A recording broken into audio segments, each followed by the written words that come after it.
Assalamualaikum warahmatullahi wabarakatuh.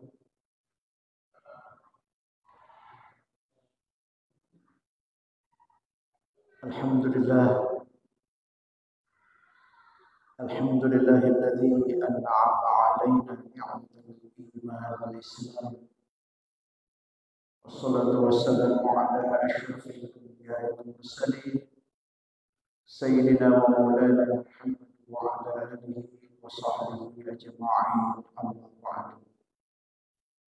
Hadirin kaum muslimin jamaah salat maghrib yang sama-sama dirahmati oleh Allah Subhanahu wa taala.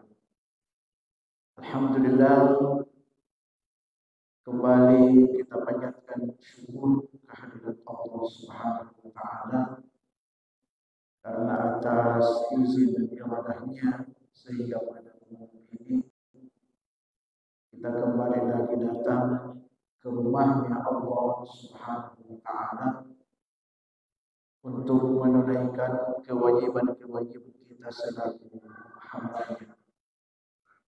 Salawat serta salam mari bersama-sama kita untukkan kepada junjungan besar Nabiullah Muhammad sallallahu alaihi wasallam. Hadirin yang dimuliakan Allah, insyaallah pada malam ini kita akan lanjutkan kembali kajian tafsir Ibnu Katsir, dan kali ini kita masih menyambung tafsir surat Al-Baqarah ayat yang keempat. Dan pada ayat yang keempat ini yang kita kaji saat ini bagian akhir, yaitu wabil akhirati hum yuqinun, meyakini atau mengimani adanya hari akhir. Bagi kita sebagai orang yang beriman kepada hari akhirat ini atau yakin dengan adanya hari akhirat merupakan hal yang sangat penting dalam kehidupan kita, apalagi orang-orang yang merasa tidak diperlakukan secara adil. Ya, jadi ketika ada seseorang diperlakukan secara tidak adil, maka beriman kepada hari akhirat merupakan obatnya. Jadi obatnya. Jadi orang-orang yang merasa dizalimi di dunia dan orang-orang yang menzalimi itu terlihat tidak mendapatkan balasan, maka kita sebagai orang yang beriman yakin bahwa mereka pasti akan mendapatkan balasan di yaumil akhir. Jadi orang-orang yakin dengan adanya hari akhirat, sesungguhnya bagi orang yang beriman itu tidak merasa sedih, wala tahzan.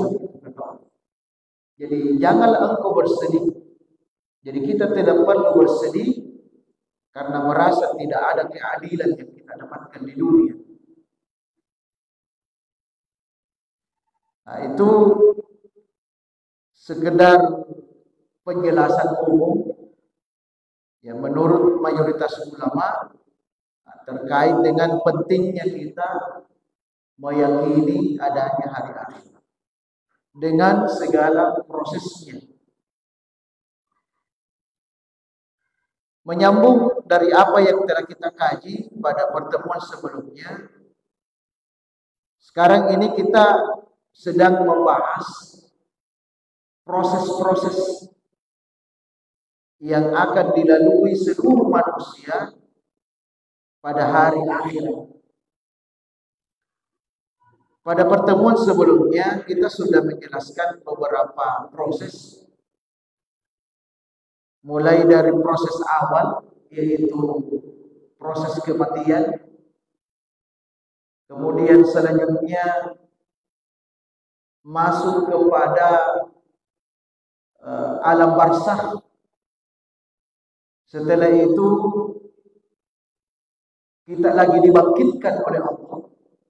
Setelah kita dimatikan, berada di alam barzakh, berada di alam kubur, dan pada hari kiamat nanti kita akan dibangkitkan oleh Allah Subhanahu wa taala, atau yang kita sebut dengan yaumul ba'ats. Nah, inilah yang kita sudah menjelaskan, kita sudah kaji tafsirnya, bagaimana keadaan manusia nanti ketika dibangkitkan, bagaimana model-model mereka itu kita sudah jelaskan. Nah, sekarang kita masuk pada proses selanjutnya. Setelah dibangkitkan, setelah seluruh makhluk khususnya manusia dibangkitkan, maka proses selanjutnya yaitu disebut yaumul mahsyar. Yaumul mahsyar atau hari dikumpulnya manusia. Jadi setelah dibangkitkan, maka itu disebut sebagai yaumul mahsyar. Kita semua nanti akan dikumpulkan dalam satu tempat yang populer kita kenal dengan nama padang mahsyar. Jadi harinya disebut hari mahsyar, tempatnya disebut padang mahsyar. Nah, padang mahsyar ini biasa kita dengar sering digambarkan ini ketika saudara kita yang sedang menunaikan ibadah haji wukuf di padang Arafah. Jadi sering digambarkan itu bahwa padang Arafah ini adalah gambaran nanti di akhirat ketika kita di padang mahsyar. Kita akan dikumpulkan semua. Kita akan dikumpulkan semua. Dan di situ tidak lagi dikenal. Ya. Yang tadinya di dunia dia sebagai pemimpin, tidak ada lagi yang namanya pemimpin. Tidak ada lagi yang namanya rakyat jelata, tidak ada lagi yang namanya orang kaya, tidak ada lagi namanya orang miskin, tidak ada lagi namanya keturunan.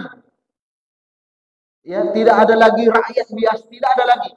Seperti itulah modelnya di padang Arafah itu ketika wukuf.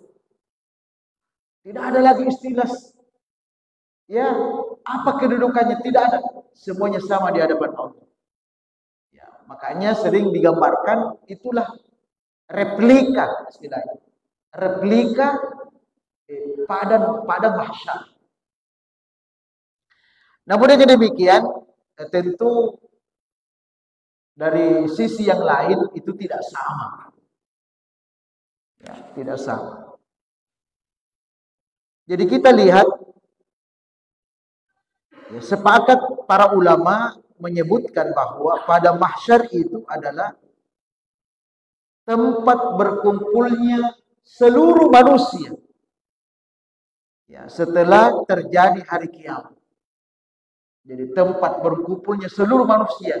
Mulai dari manusia pertama sampai manusia terakhir hidup di dunia, semuanya kumpul di situ. Coba kita bayangkan, dibayangkan betapa besarnya itu dan betapa banyaknya. Ya, kita tidak tahu itu jumlahnya berapa banyak karena sejak manusia pertama Nabi Adam alaihi salam sampai manusia terakhir sebelum kiamat, semuanya itu dikumpulkan dalam ya yang disebut dengan padang mahsyar. Ya. Itu makna daripada yaumul mahsyar. Ya, yaumul mahsyar. Dan itu semuanya pasti kita lalui. Kemudian bagaimana keadaan saat itu? Ya, bagaimana situasi saat itu? Ya, dijelaskan dalam hadis sahih yang diriwayatkan oleh Imam Muslim. Ya, di sini disebutkan, ya, sami'tu Rasulullah sallallahu alaihi wasallam, Ibnu Aswad pernah mendengar Rasulullah bersabda, ya, tadna asy-syams yaumal qiyamati minal khalq hatta takunu minhum kamiqdari mil. Ini mungkin pernah kita dengar ini, hadis ini. Ya, disebutkan oleh Nabi yang didengar oleh Ibnu Aswad bahwasanya Rasulullah bersabda, pada hari kiamat nanti, tepatnya di padang mahsyar, di hari mahsyar, di padang mahsyar, matahari itu akan didekatkan. Tadna syams. Ya, jadi matahari itu nanti akan didekatkan. Ya. Berapa jaraknya dekatnya itu?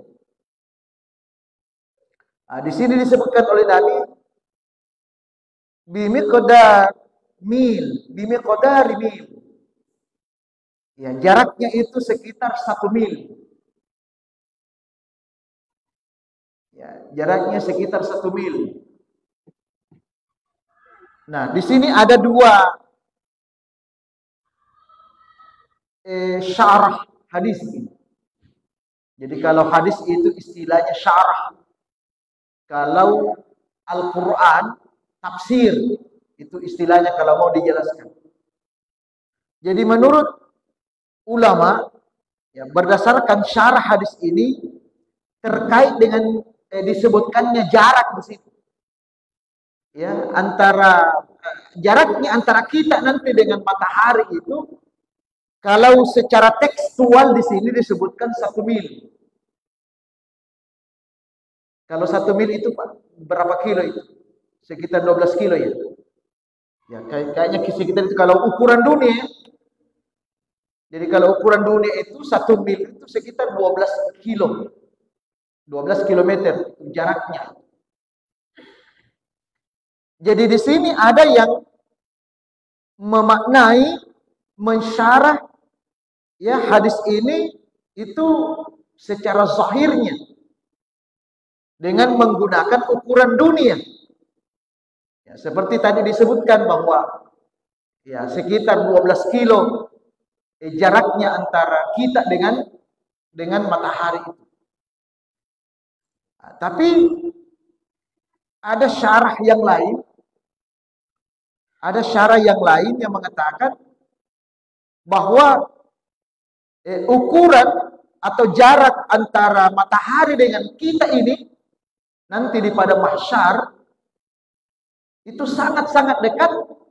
Yang biasa kita dengar itu hanya sejengkal. Jadi ada yang memaknai di situ mil itu sejengkal. Ya, sejengkal dari kepala kita itu. Dekatnya, betapa dekatnya matahari. Nah, terlepas dari perbedaan pemahaman ulama di sini mengenai jaraknya, tapi bisa kita bayangkan. Bisa kita bayangkan. Matahari sedekat itu.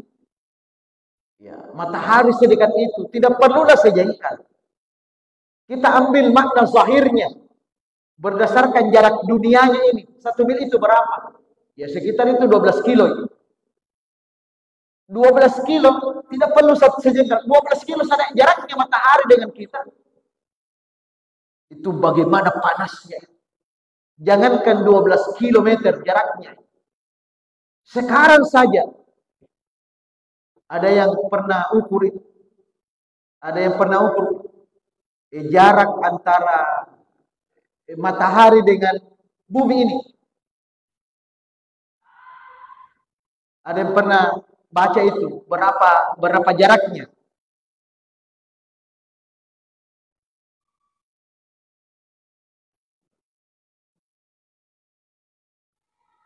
Ya, berapa jaraknya, Pak? Kalau di sini data yang saya terima ini ada sumber, ya, disebutkan bahwa jarak rata-rata antara bumi dengan matahari, ya, 149,6 juta kilometer. Begitu Pak ya? Atau 93 juta mil. Kalau tadi 1 mil saja. Ini jaraknya 93 juta. Bukan 93 kilometer. 93 juta mil. Mil. Berarti bandingannya 1:93 juta. Kalau mau ukuran itu saja, ukuran zahirnya. Jadi 149,6 juta kilometer saja itu luar biasa panasnya. Ya, bagaimana kita rasakan? Apalagi 1 mil. Ya. Makanya dalam hadis ini dilanjutkan. Ya, dalam hadis disebutkan begini. Ini gambarannya, gambarannya. Tapi wallahu alam nanti seperti apa, tapi ini gambaran yang disampaikan oleh Nabi. Qala, Rasulullah bersabda, fayakunu nasu ala qadri a'malihim fil 'araq. Ya. Di sini dikatakan maka manusia akan karena panasnya ini sehingga manusia itu nanti akan tenggelam dengan keringatnya. Karena panasnya itu. Apalagi ini 1 mil ini. Ya. Bagaimana kalau jarak sesungguhnya saja? Itu kalau kita sudah kena cahaya matahari itu pasti keringat bagaimana? Apalagi ini jaraknya cuma 1 mil. Jadi dikatakan oleh Nabi bahwa manusia itu akan tenggelam nanti dengan keringatnya. Tapi model tenggelamnya itu macam-macam, kata Nabi. Tidak sama semua. Nah, itu berbeda. Berbeda bagaimana ketinggian keringatnya itu. Nah, di sini kata Nabi itu disesuaikan dengan perbuatannya. Ala qadri a'malihim. Tergantung amalnya, kata Nabi. Faminhum may yakunu ila ka'baihi. Ya. Kata Nabi, ada nanti di antara mereka ini yang keringatnya hanya sampai di mata kakinya. Ya, berarti ini orang baik-baik ini. Karena keringatnya hanya sampai di mata kaki. Artinya dia tidak terlalu tersiksa. Artinya betul matahari itu sangat dekat. Tetapi mungkin yang ia rasakan tidak terlalu panas. Buktinya keringatnya sedikit saja yang keluar. Ya, kan biasanya panas kan keringat kan tergantung panasnya Pak. Biasa kalau kita tidak perlu bersentuhan langsung dengan matahari, berada di ruangan saja, tapi hawa panas, kita itu kayak mandi saja. Ini baju ini basah semua. Ya, itu yang digambarkan oleh Nabi. Jadi ada nanti ya, keringatnya itu hanya sampai di mata kakinya. Oh, ini gambarannya orang baik-baik ini. Ya. Wa minhum may yakunu ila rukbatayhi. Tapi ada juga nanti ya, ketinggian keringatnya itu sampai di lututnya, sudah mulai naik. Tapi ini masih mendingan, ini belum tersiksa ini. Berarti ini mungkin masih lebih banyak baiknya ini. Mungkin banyak ada juga kejahatannya, kejelekannya, tapi masih lebih banyak kebaikannya ini. Makanya dia hanya pada batas lutut. Wa minhum bayakun ila hukubah. Ada juga nanti ketinggian keringatnya itu sampai di pinggangnya. Sudah mulai naik. Ya. Kemudian kata Nabi, wa minhum may yaljimahu al-'arab iljaman. Dan ada juga nanti, ya, ada juga nanti keringatnya itu, ya, yang tenggelam dalam keringatnya hingga mencapai mulutnya. Ya, ada di hadis yang lain itu bertahap, pinggang, dada, leher. Ada di riwayat yang lain. Tapi langsung mulut ini. Ya. Bahkan ada yang sampai di kepalanya. Tergantung amalnya. Ya. Tapi ini ada anekdot. Ini ada cerita-cerita, ya, cerita-cerita politik ini, tapi bernuansa agama. Ya, anekdot namanya. Ya, boleh benar, boleh juga tidak ini. Namanya anekdot. Ada ini, ya, ini ibaratnya, mohon maaf ini cuma gambaran saja. Ini misalnya pejabat ini, pejabat. Ya, dalam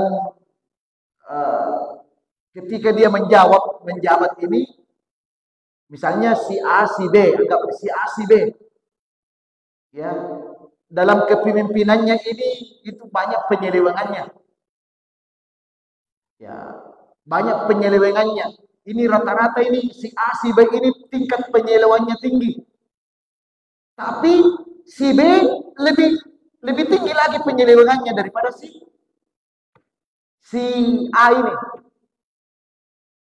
Nah, nanti katanya di pada mahsyar ini sudah diceritakan ini. Ada yang tenggelam dengan keringatnya sampai ini, sampai ini. Ini si A ini yang penyelewengannya tingkat. Si A tadi ini yang lebih rendah penyelewengannya daripada si B. Ini sudah sampai di kepalanya, bahkan dia sudah berenang dengan keringatnya. Sudah berenang dengan keringatnya. Ya. Terus dia lihat si B. Kenapa hanya sampai di mata kakinya? Dia bilang, bagaimana? Padahal saya tahu dia dulu lebih banyak pelanggarannya daripada saya. Kenapa ini dia tenggelam dengan mata kakinya ini? Cuma sampai di mata kakinya saja dia punya keringat. Nah, terus apa dia bilang ini ya? Si B ini. Ini cuma gambaran saja supaya jelas. Dia bilang, betul kau bilang itu. Saya ini lebih jahat, lebih banyak pelanggaran saya daripada kamu. Tapi terus kenapa kau begitu bentukmu? Harusnya kami tuh lebih besar lagi hukumannya. Bilang, iya betul, ini lebih besar ini. Terus kenapa begitu? Sebenarnya ini ada di bawahku ini. Di bawahku ini istri. Sebenarnya sudah lebih dari kepala ini. Tapi istriku ada di bawahku ini.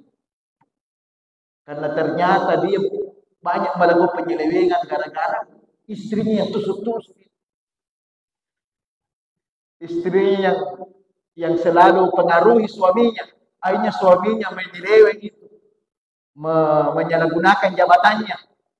Makanya istriku yang ada di bawah, saya di atas ini. Ini anekdot Pak ya, nah anekdot saja ini. Ya, artinya ya orang yang banyak, tentu banyak pelanggaran yang ia lakukan semasa hidup di dunia, itu tentu lebih tersiksa lagi itu nanti di padang mahsyar. Nah, kalau dikatakan itu berapa lama di sana? Memang tidak ada riwayat yang mengatakan lamanya berapa, tidak ada.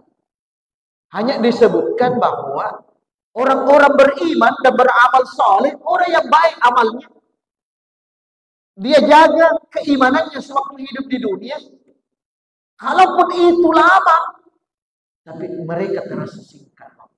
Sama yang pada kita ceritakan di alam kubur.